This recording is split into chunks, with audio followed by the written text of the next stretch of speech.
Welcome, class of HC.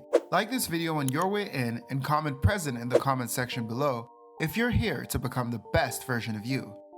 Here are the 5 steps on how to be sure. Step 1. Think twice. Think twice to answer once. Instead of answering once to think again and inspire self-doubt. Simply put, this means to always reconsider a truth that leaves you unsettled, doubtful, confused, uneasy, or that simply feels inauthentic before jumping to a conclusion. To think twice is to appreciate that not because everyone else accepts a version of a story that you should too. It is to give yourself a moment to process what is going on so that you can be confident about your approach. It is to consider all of your options and potential outcomes before choosing, instead of acting according to a heightened emotion, external influence, or impulse of the moment. To think twice means to give yourself a chance to appreciate another narrative, because although things can appear to be true at first glance, things could be much more complex than they first appear to be. Step 2. Open your mind. To open your mind is to consider that many truths can exist at the same time. And although there may be correlation between truths, it does not mean that there is a causation. Opening your mind implies giving your first thought the benefit of the doubt and reevaluating the information presented to you from another angle before making a choice, and to avoid the preferential treatment of one truth over the other. Always remember, when emotions are attached to a truth or a version of a story, it often feels easier to just believe it, rather than to challenge the belief and potentially uncover a truth that would leave you uncomfortable. To open your mind is to look beyond correlation before making the decision, because correlation may not mean that there is a causation, meaning that although all of the facts of the story may line up, it does not mean that the conclusion is what you think it is. For example, let's say your little brother loves chocolate, and your little brother also loves eating popsicles, which are frozen treats. This may lead you to the conclusion that your little brother loves chocolate ice cream because it makes sense, right? He loves chocolate, he loves frozen treats, right? Then, in this context, it would be to consider that although that makes sense when you add it up, it may not be the case at all. Your brother could actually despise chocolate ice cream. And you may find out that instead of making the decision for him, it may have been best to ask him what he prefers as a treat, rather than to assume a truth for him altogether. To open your mind is to appreciate that many things can be true at the same time.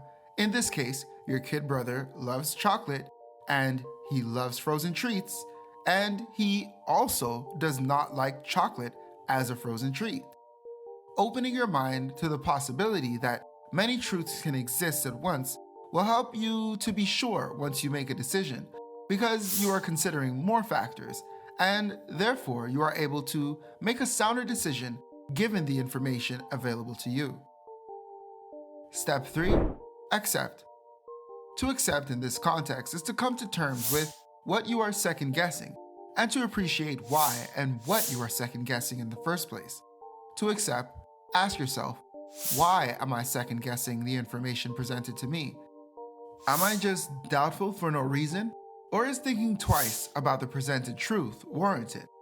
It is also to appreciate that what is already is, and there's nothing that you can do about what has already happened. Thus, to look at that piece of information objectively.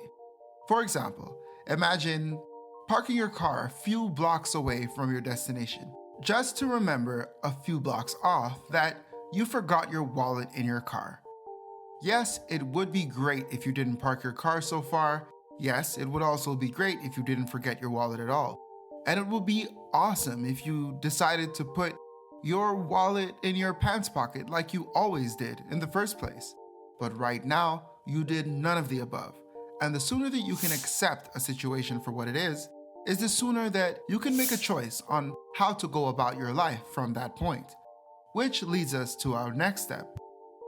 Step 4. Avoid regret. In this context, to avoid regret is to appreciate that you cannot be aware of everything everywhere at all times. Thus, any decision that you make is the decision that you will make.